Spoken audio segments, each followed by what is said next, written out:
Ajam nirvikalpam nirakaramekam niranandamanandam advaita purnam param nirgunam nirvishesham niriham parabrahma rupam ganesham bhajema.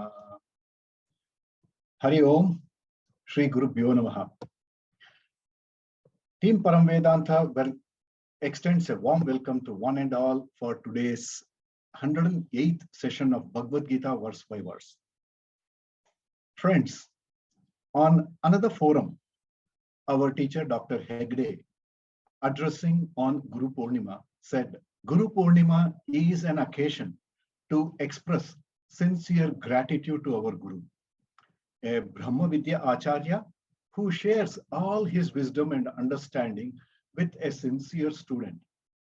There is no greater knowledge than self-knowledge, which liberates a student from all kinds of limitations.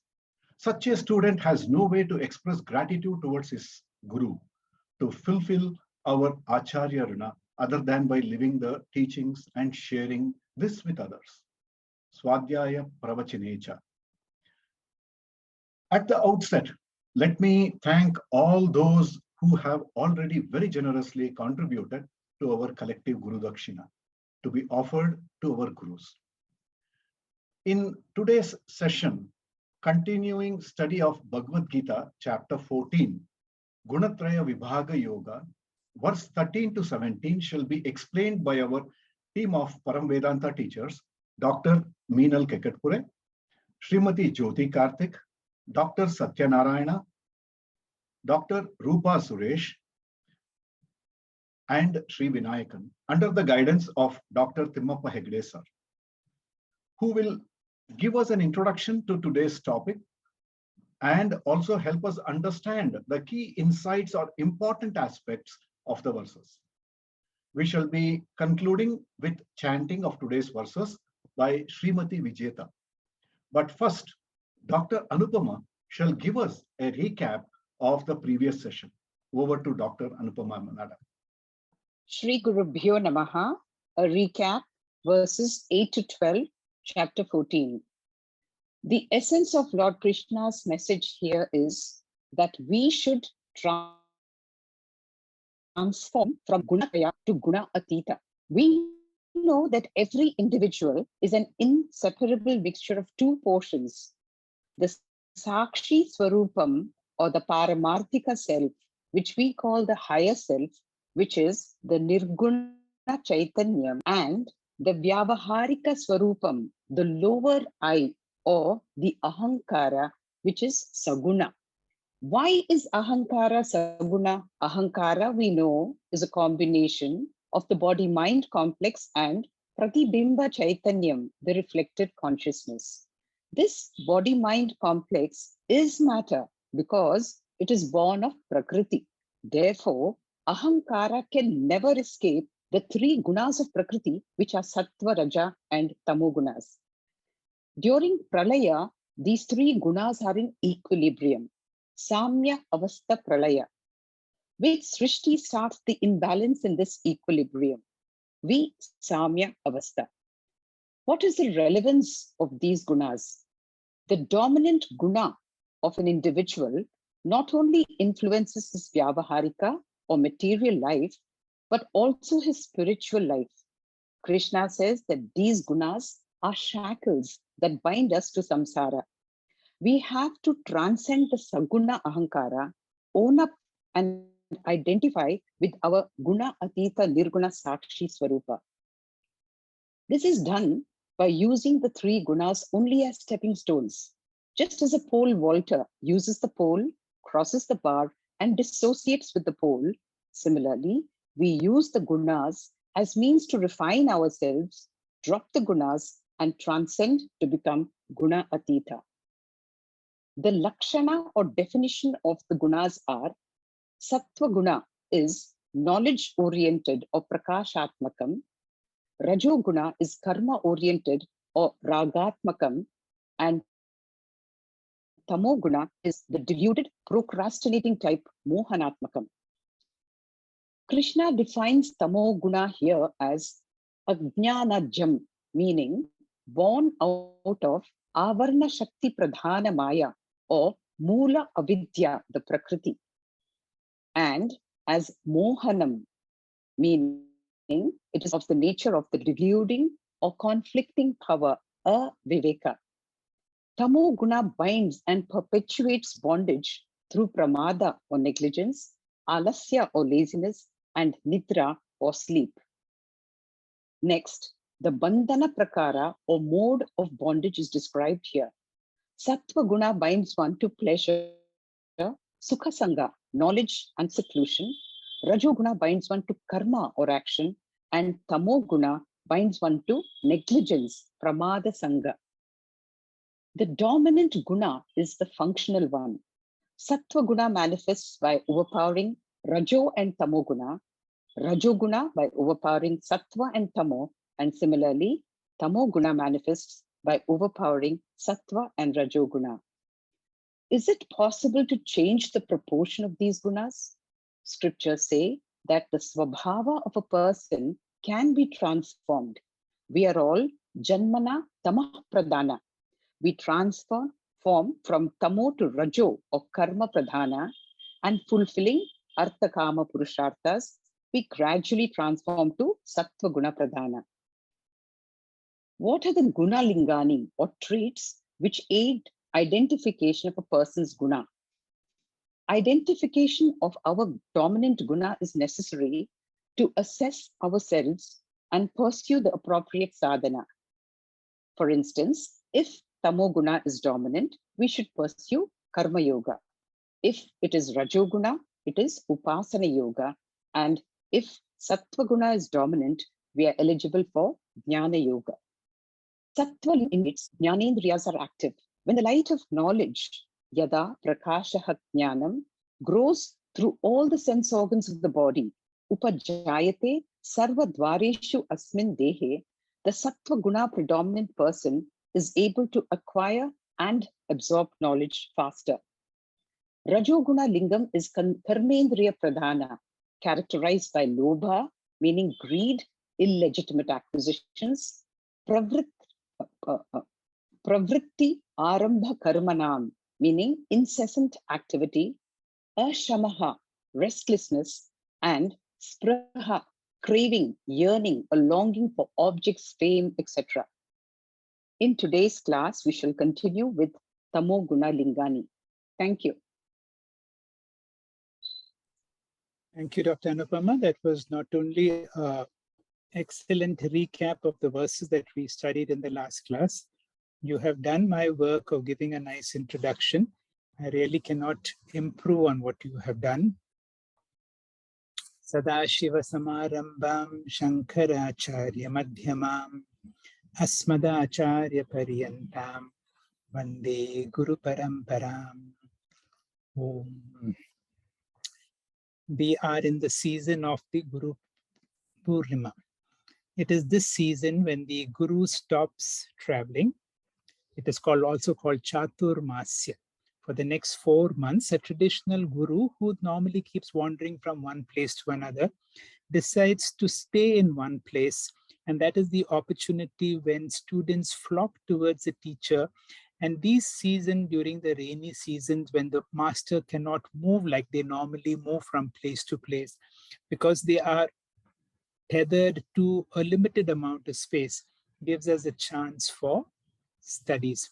Guru Purnima is also the time for us to reflect and to be grateful to our Gurus and to see in what way we can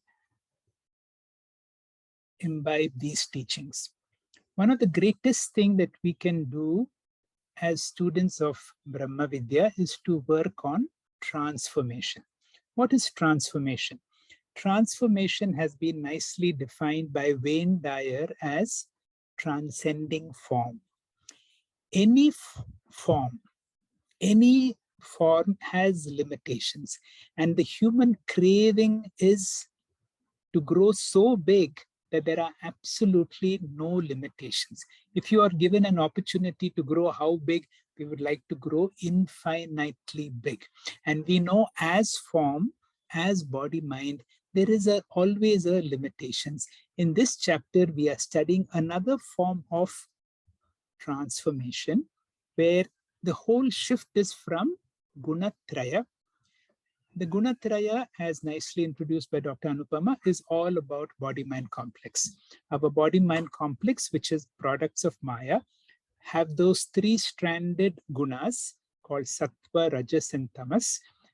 And because of these three strands, there is certainly a limitation. What we want to do is we want to become guna atita. Is that possible? Of course, that's what our scripture says in the introduction. We are born predominantly as Tamo guna and then move to Rajas and let our whole effort be to move from Tamo to Rajoguna predominance and to Sattva. When you are predominantly into Sattva, then you don't mind spending such time listening to what is not productive from a worldly angle. How many people can sit and listen to a spiritual class if you are here to be very productive in the world outside? If the world is so attractive, and if you spend more time on worldly activities, you can do far more material acquisition, which is given up in a person who's predominantly sattva. A sattvic person is now into something beyond activity, is looking to be able to enlighten one's mind. And that is the beauty of this chapter. And if you can see, this particular slide has summarized all the three gunas into what is their lakshana, or how do you define sattva, rajas, and tamas. How do you define sattva? Prakashatmaka, predominantly bright. Whereas rajas is ragatmaka. There is a lot of attachment, and because of attachment, there is activity. And whereas tamas is mohanatmaka. Moha, there is delusion. And because there is delusion, there is carelessness, there is laziness, and there is more of attachment. Now, how do these gunas bind a person? As you can see, even sattva guna can bind a person to being knowledge-based, to being silence-based, whereas a rajasic person is activity-based, whereas a tamasic person would like to rest and therefore be indifferent and also to be careless. What are the indicators? These are called lingam. Until here, we studied in the last class. The indicators of sattva is jnana predominance, knowledge. Indicator of karma is, of rajas is karma predominant. And from today's class, we will learn about indifference. What happens when a person is tamo predominant? How do you know? And in future classes, we will talk about gati. Gati means what happens after death. And phalam is what is the benefit of pursuing or having predominant sattva or rajas or tamas in this life itself. The opening verse, which is verse 13, will be explained to us by Dr. Meenal. Dr. Meenal, please. Thank you, sir. Namaste. Lord Krishna has dealt with 4 topics in this 14th chapter called as the Gunatraya Vibhaga Yoga, as we just heard. The first topic is the definition of each guna, which we call as Lakshanam. The second is the Bandhana Prakara, that is how each guna binds a person. And the third is Lingam, or the indicator to find out which particular guna is dominant in a given person. The fourth topic is Gatihi, that is the travel direction of the Guna Pradhanya Jivatma after his or her death. Verse number 13 deals with Tamo Guna Lingam, or the Tamo Guna indicators. With this background, let us recite verse number 13. Aprakasho apravrittischa pramado moha evacha Tamasyetani jayante vivruddhe kurunandana. So in this verse, Shri Krishna says, dullness, inaction, negligence, and delusion, these appear when tamas is predominant, O Arjuna. Now let us look at the verse in more detail. aprakasho, apravrittischa. In a tamasic person, the jnanendriyas are dull, that is aprakasha, and the karmendriyas are inactive, that is apravrittihi. Here, aprakasha means absence of sattva guna, and apravritti indicates the absence of rajoguna. So, Tamo guna overpowers both the sattva guna and the rajoguna in a tamasic person. Then pramadaha moha evacha. If a tamasic person is forced to do anything at all, there will be pramadaha, carelessness, negligence, oversight, and mistakes. And there will also be a moha, that is delusion and conflicts with procrastination. In other words, there will be no dynamism, no ambition, no focused action, only laziness with plenty of mistakes and negligence. Then further, Tamasyetani jayante vivruddhe kurunandana. So when tamas is predominant, that is vivruddhe, these qualities, that is etani, will appear, that is jayante, O Arjuna, that is kurunandana. Therefore, when tamoguna is predominant, these qualities of dullness, inaction, negligence, and delusion, conflicts, all of these are going to come. According to Shankaracharya, inference is required to know a guna because these gunas are not pratyaksham. They cannot be seen, they cannot be quantified. The gunas are apratyakshavat, that is invisible and yet very much present. And therefore, they can only be inferred by an anumana, which is nothing but the guna lingam mentioned here. Now, how should a tamoguna pradhanya jivatma become a rajoguna or a sattva guna pradhanya jivatma? The scriptures mention that a jivatma who is a tamoguni should never attempt to directly become a sattva guna pradhana. From tamoguna, a person can never directly jump onto sattva guna, and therefore neither Vedanta vichara nor Vedantic studies nor any of the upasanas should be prescribed to a tamoguna pradhana person. Instead, karma or action must be prescribed to a person with tamoguna pradhanya. In the beginning, the actions will be without any planning or thinking initially, but this will gradually improve and the person will develop some focus and planned action, after which sakama karma will become possible. By doing sakama karma, the tamoguni will develop some activity and action which will eventually awaken the rajoguna within. After this, the Jivatma must graduate to a Nishkama Karma, followed by various Upasanas, and lastly must graduate to a Vedanta Vichara in order to develop Sattva Guna predominance eventually. Swami Paramarthanandaji asks us to judge ourselves to find out where we all stand and choose the right kind of sadhana. However, he does warn us and says that one must never develop a complex. One must never compare oneself with other people, and one must learn to be comfortable with what one is while continuing to strive towards becoming a Sattva Guna Pradhana. Thank you very much. Hari Om Tat Sat. Thank you, Dr. Meenal. As always, a very lucid and a very gentle, flowing explanation of a verse which defines the Tamo Pradhana Guna. As also explained, you nicely summarized and repeated some of the most important aspects about the gunas and how to move from tamoguna to rajoguna to sattvaguna. Our teachers warn us that it is meant for our own evaluation and not to be judgmental to say that this person is tamoguna, this person is rajoguna, and invariably the comment is, I am sattvaguna. But it is here meant for us to understand these gunas and to be able to see how we can eventually transcend these gunas. Shri Guru Pyo Namaha. Bhagavad Gita chapter 14, Gunatraya Vibhaga Yoga, Shloka 14. Yada sattve pravriddhe tu pralayam yati deha bhrit tadottamam vidam lokan amalan pratipadyate. The meaning of the shloka goes like this. If a person dies when sattva is predominant, Then he attains those pure worlds belonging to the upasakas of great deities.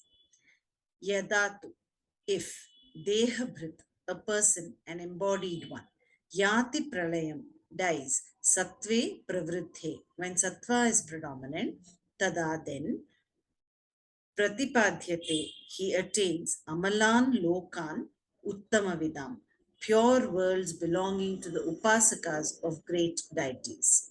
Sattvagati is talked about in this verse. Sattvagati means Sattva Pradhana Purushasya Marana Antargatihi, one who has a predominant Sattva Guna. When he dies, what happens?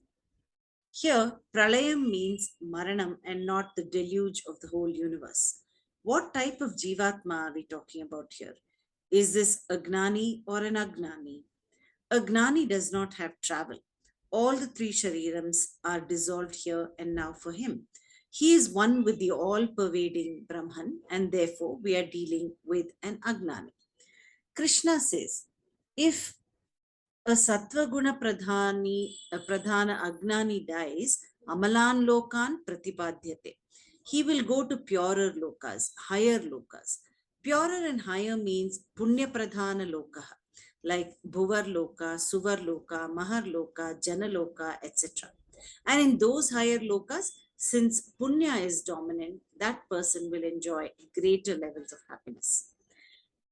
And these lokas are generally attained by Uttamavidam Lokan, a loka which is reached by great upasakas. Uttamavidaha means Ishvara, and Vid means Uttamaha means Ishvara, and Vid means Upasaka. And therefore, Uttamavidaha means Ishvara Upasaka. What type of Upasaka? Saguna or Nirguna? Being an Agnani, they will not know what is Nirguna Ishvara. Uttama Vida are Agnanis, Saguna Upasakas. These Upasakas will go to higher lokas.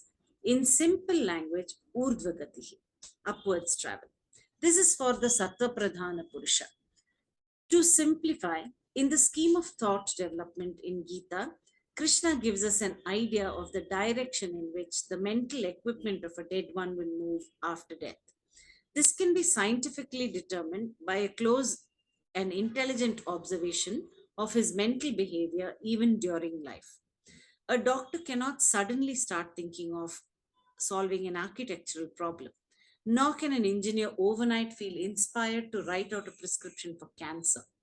The doctor has trained his mind for thinking on medicines and disease, and the engineer on architectural concepts. Thus, there is a continuity of thought life in this embodiment. This year's thoughts have a continuity with our last year's thoughts. This month's thoughts are determined by last month's thoughts. This week's thoughts are an extension of last week's thoughts. Today's thoughts are continued tomorrow. And every moment is an extension of the previous moment's thoughts.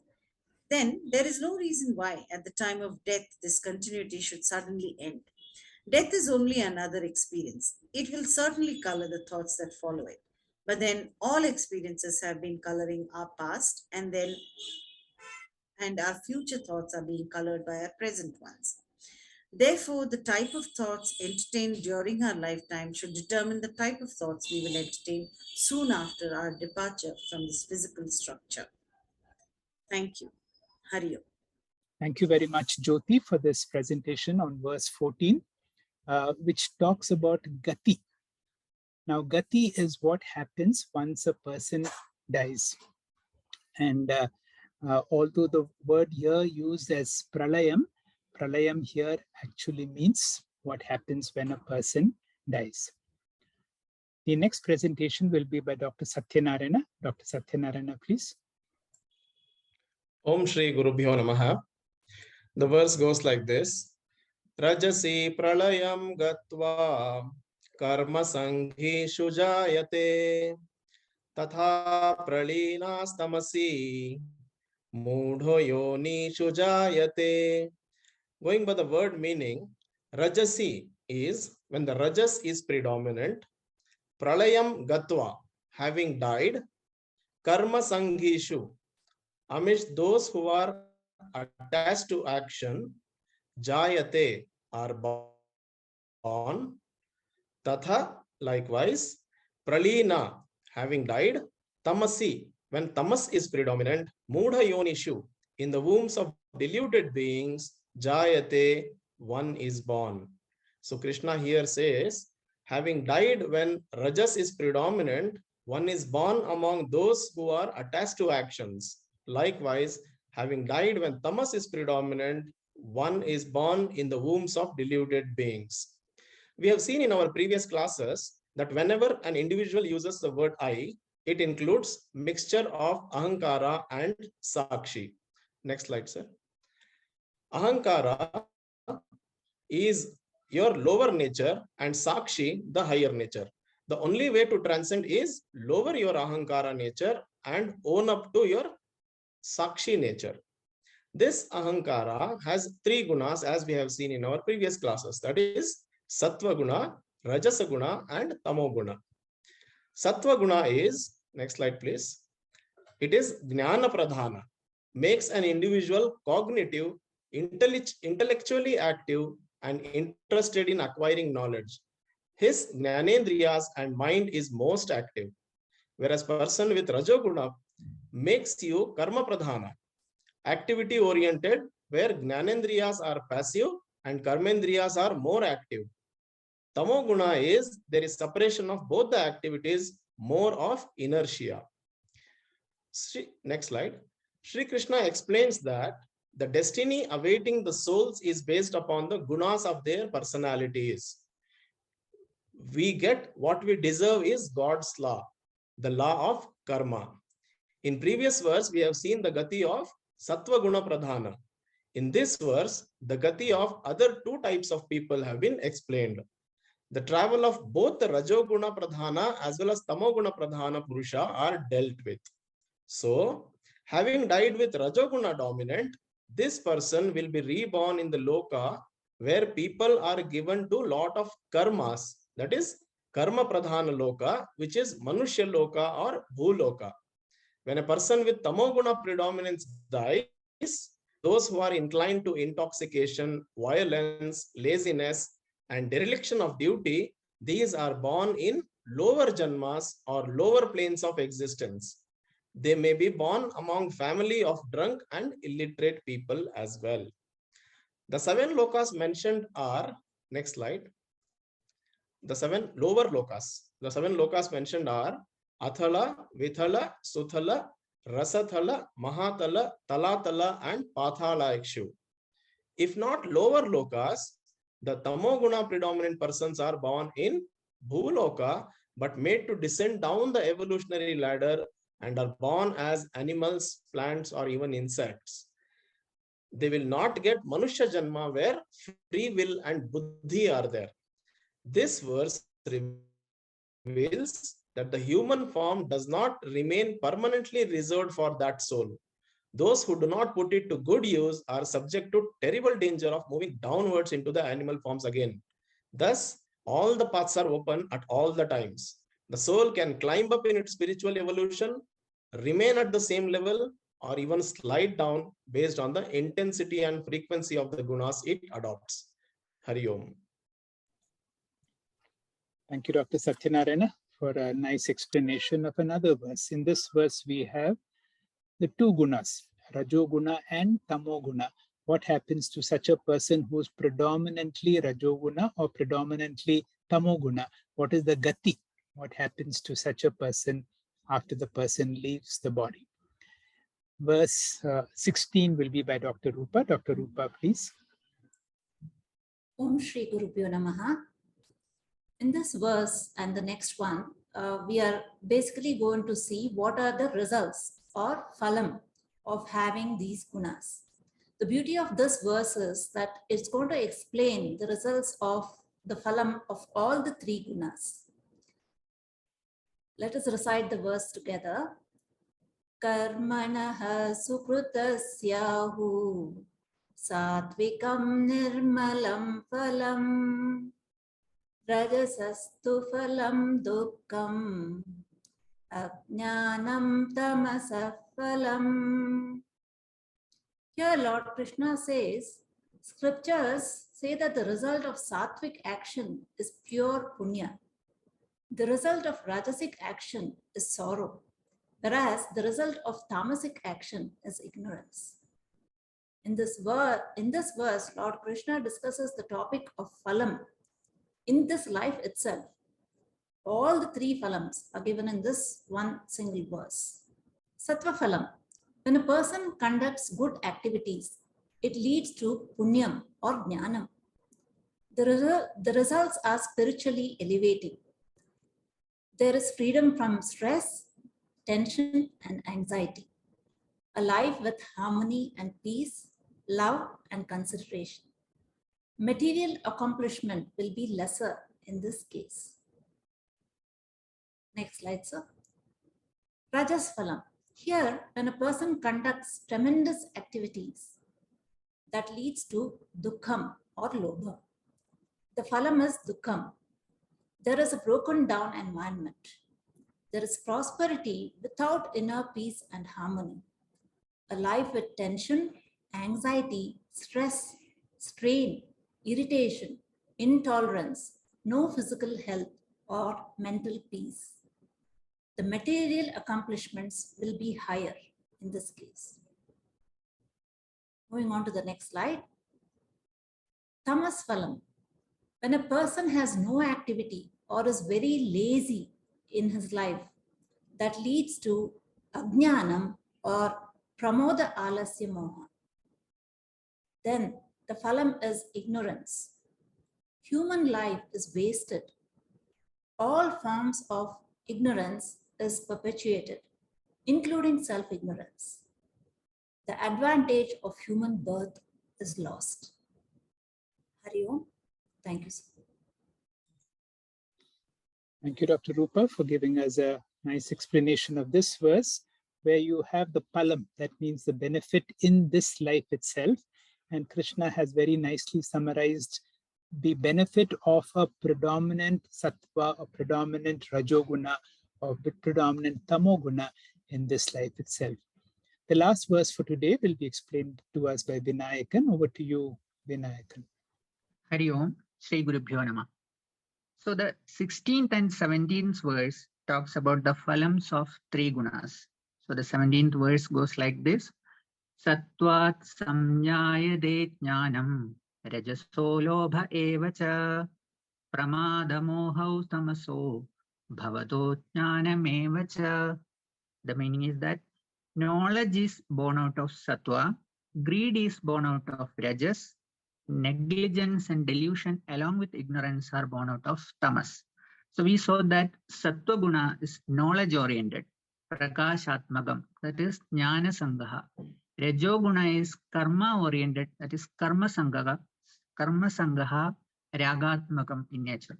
And tamo guna is deluded, pramada sangaha, procrastinating type.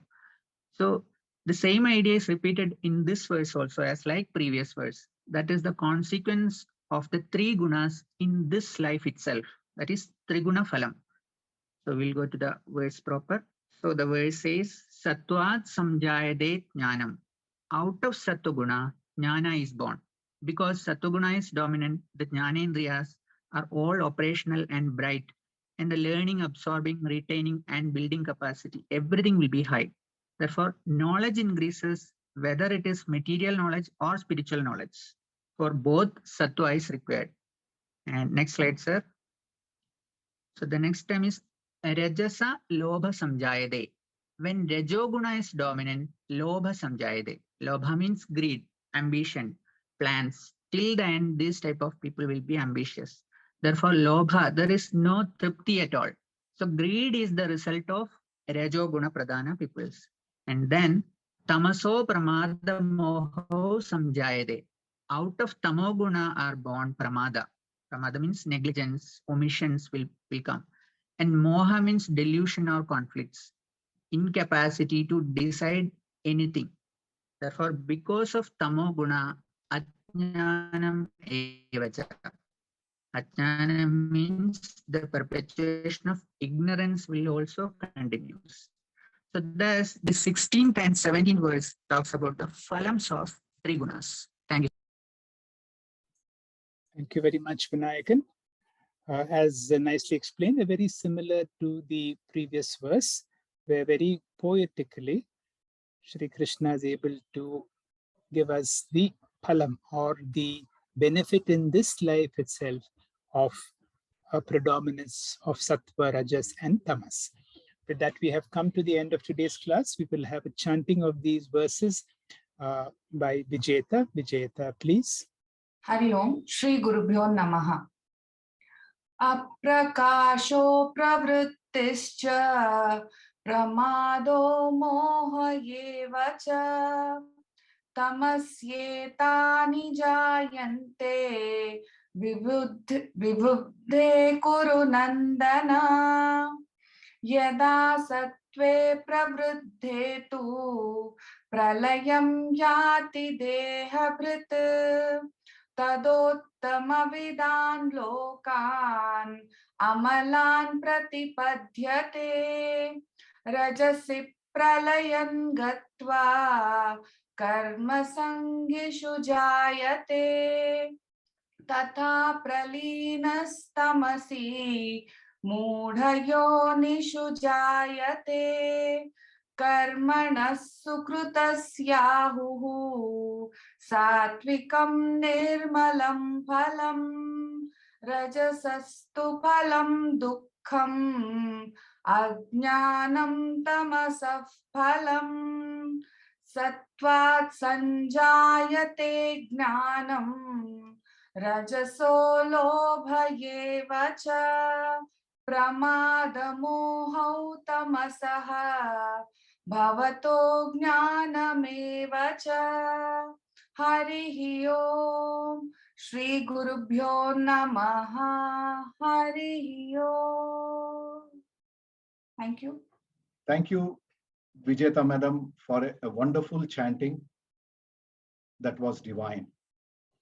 Now, the next class will be our session 20 of Disha, Discovery of Inner Strength and Happiness, where we shall be back with the first part of Karma Sannyasa Yoga, Bhagavad Gita, chapter 5. Verses 1 to 6 shall be explained, as well as the role of Ashrama Dharma, the design of the 4 ashramas for the pursuit of 3 yogas shall also be explained. And we shall also be having a teaching quiz. Look forward to all of your presence. Friends, one other way of meeting our Acharya Rina is with material offering to our Gurus. Hence, continuing the tradition of Param Vedanta to offer Guru Dakshina collectively to our Gurus on Guru Purnima and Gita Jayanti for the benefit of those desirous to contribute. Details of Param Vedanta's bank account is displayed. The same shall also be shared in our WhatsApp or Telegram groups. 100% of the contributions received shall be offered to our Gurus. Our hearty thanks to our respected Dr. Tamo sir and all teachers of Param Vedanta for the excellent presentations.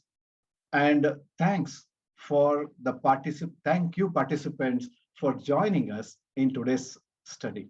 So that brings us to the close of today's session. Om Purnamada Purnamidam Purnat Purnamudachyate Purnasya Purnamadaya Purnameva Vashishyate. Om Shanti Shanti Shanti. Harihi Om. Shri Gurubhyo Namaha. Harihi Om.